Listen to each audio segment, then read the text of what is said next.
Hey gang, it's Tim. Welcome to Sales Focus Friday. This is an offshoot of my primary agency focused video. This is all about sales. So in today's world, where so many companies have and so many agencies working for B2B companies have really mastered the art of lead generation. In some respects, there is enormous lead scale. And that sometimes means that there's an awful lot of unqualified people entering your sales process because the leads aren't terribly differentiated. And it's just because you've not built in a good qualifying system or whatever. But sometimes your sales team or you, if you're doing the selling, is going to feel like, oh, these leads are crap. It's sort of like the Glenn Ross movie when they were talking about how they wanted the good leads. So here's the deal.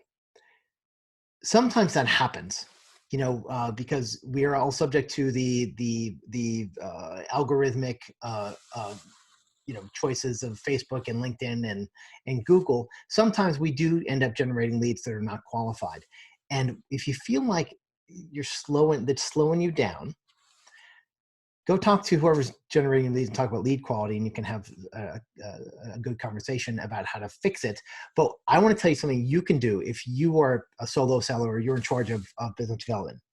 So you can go slow in order to go fast. And here's what I mean.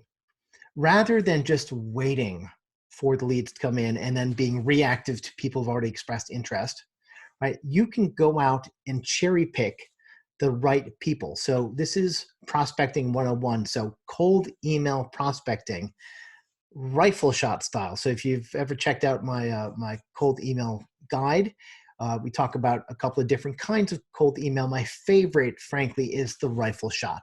So that is when you sort of pick out one company, do some real research, write an email that is relevant and it's got a reason for being written, and you're showing your value proposition, the fact that you understand the company already, and it's designed to activate one person.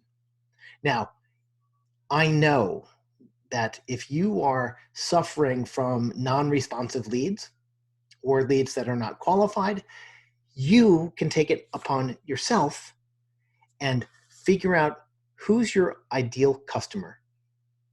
Go find that company, create a single point campaign.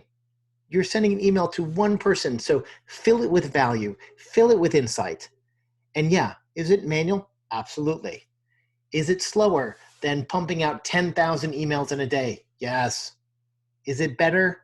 Almost certainly.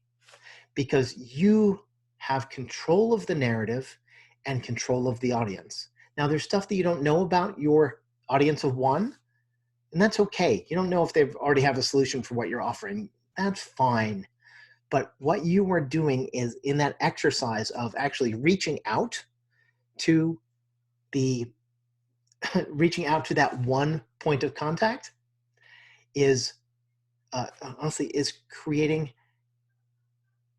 a hardened value proposition. And that's going to spill over into everything you do. So if you are struggling because you don't have quality leads, or if you don't have enough leads, go slow. Pick 1, 2, 3, 10 companies a day. Really work on your value proposition and your relevancy to them, and find the right person to email. And you're going to start generating momentum. I promise. Because every time that I stop and do that, and I find a particular agency that I think that I can help, that's how I start. I find the CEO. I craft an email talking about their challenges, their opportunities, and how I have a process to solve that. And if they'd like to hear some ideas, my ideas, they should ping me back. It's really simple, incredibly effective, and you can bring some control back by remembering to go slow, go handcrafted, to go fast. Take care.